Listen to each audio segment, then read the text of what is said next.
Hi everyone, I'm Shelly from There's No Place Like Home at redheadmom8.wordpress.com.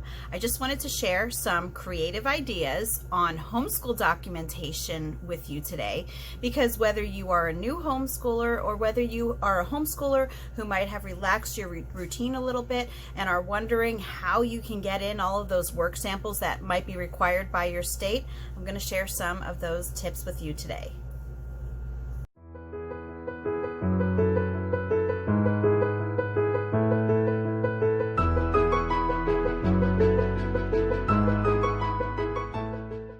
Although not all 50 states require you to keep homeschool documentation, and what I mean by that are work samples of your homeschool year, there are many states that do require that, and my state is one of them. And you know, it's pretty cut and dry. If you are a traditional homeschooler, you would just save some of your children's maybe workbook pages or maybe some of the reports that they've written. Any written work is easy to keep because you just kind of pull some to the side maybe every week or every month, and then you compile it, usually in a portfolio is what people do, and then you already have it. The thing is though, is that not everybody homeschools that way. Yeah, the traditional homeschool style really can be a cinch to have all of those required things that you do need for your state. But that doesn't mean that because you live in a state that requires this documentation that you can't relax your routine a little bit.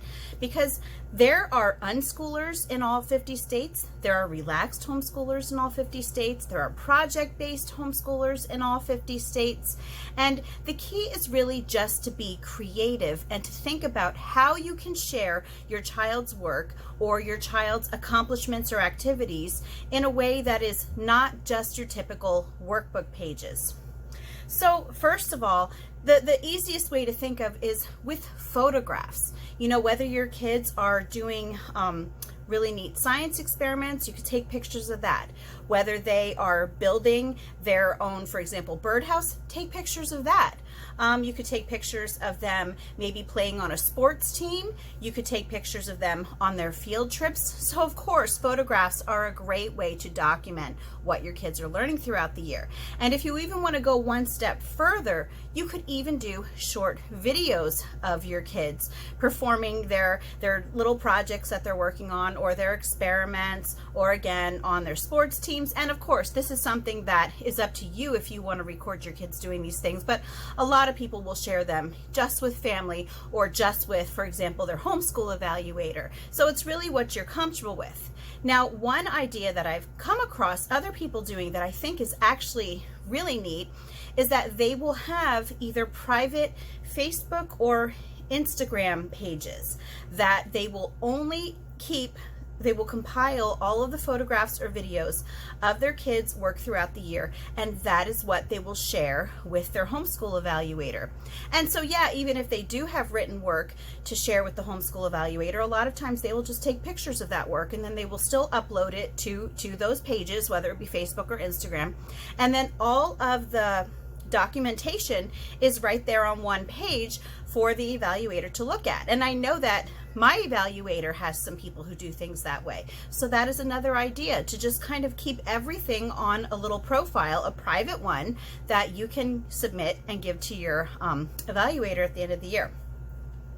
Now, another idea is for you to ask your kids to just simply, every once in a while, not all the time, but ask them to write a summary of what they've been working on. Whether they've been planting a garden, and they could write a summary about what they've been doing, what they've been planting, what they had to do first, where they got their supplies. Maybe you could have them write up an information sheet about a science experiment that they were doing. You could have them write a summary of a field trip. Summaries really can be written about pretty much anything. So now, I don't recommend that you drive this into the ground with your kids and have them writing summaries about every little thing, but once in a while, yes, especially if it's something that your child was really excited about doing and that you think that you would get enthusiasm from them writing a summary, that's another great way for you to document what your child was learning, even if they aren't particularly doing a lot of that traditional notebook textbook work. And then similar to the summary would be to ask your child to keep a journal. And again, it's up to you how often you would have your child write in the journal. They could write in it a little bit every day. They could write in it weekly. They could write in it monthly. And if you would just ask them just to kind of keep track of some of the favorite things that they did in school, what the most memorable things that they did, what their favorite books were, what activities they found the most challenging or the most fun. But this is another way for you to keep track of what your kids are doing throughout the year, and it's something that you can easily submit to an evaluator or to whoever you have to show your child's progress to. And another idea now is collecting organic work from your child. And no, I'm not talking about organic like going to Whole Foods. I'm talking about organic as in things that your child has done, and this is especially for unschoolers, that you didn't particularly assign, but it's something that your kids did just for fun. For example, maybe one of your kids loves to paint and they have some fantastic artwork that you'd like to share with the evaluator. Now, it isn't something that you necessarily assigned into the homeschool routine. It's just something that your kids did for fun, but that doesn't mean that you can't give that as an example of your child's progress, because learning doesn't just happen within a certain number of hours throughout the day. Learning is an all-day thing. If your kids are awake, they're learning. So it doesn't matter if they're completing these things in that time that you consider to be your homeschool routine. Even if they're doing them on the weekends, even if they're doing them maybe when you're on break, you can certainly keep track of this and yes, submit these things. Even if they correspond with grandparents, for example, via email. Maybe you could just print out one of their emails. Whether they like to write stories for fun or whether they like to make coloring books for their siblings, these are all things that as they're doing them, you know, as long as they don't want them and aren't going to be using them for something else, yeah, gather up these things, keep a few of them, and those are easy things that you can also have on hand for your portfolio at the end of the year. And so the last thing that I'm going to share with you to keep is just keepsakes of the different activities or field trips or sports that they've been doing throughout the year. You can keep ticket stubs. You can keep brochures for, you know, places that you visited, like if you go to a cave or if you take your kids to a train museum. When I took my kids to, I think it was the Fort Leonard Wood Museum, my kids got lots of brochures from there and I was able to put those into our portfolio. If you take your kids to see plays or musicals, you can keep the programs for those because it shows that your children are being exposed to different sorts of fine arts. Postcards of places that you visited.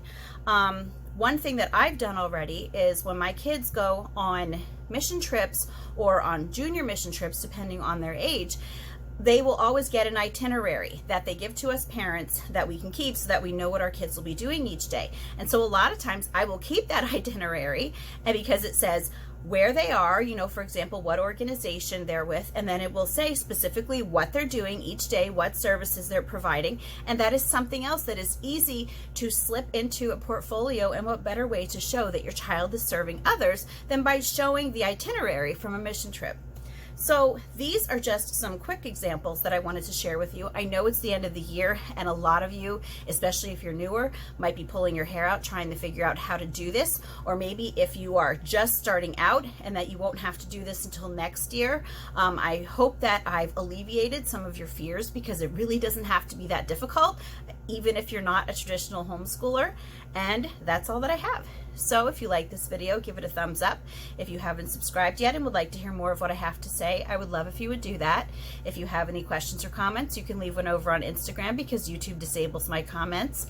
And if you like my work and would like to check out my Patreon page, I will leave a link in the description box for that as well. And I hope you have a great day.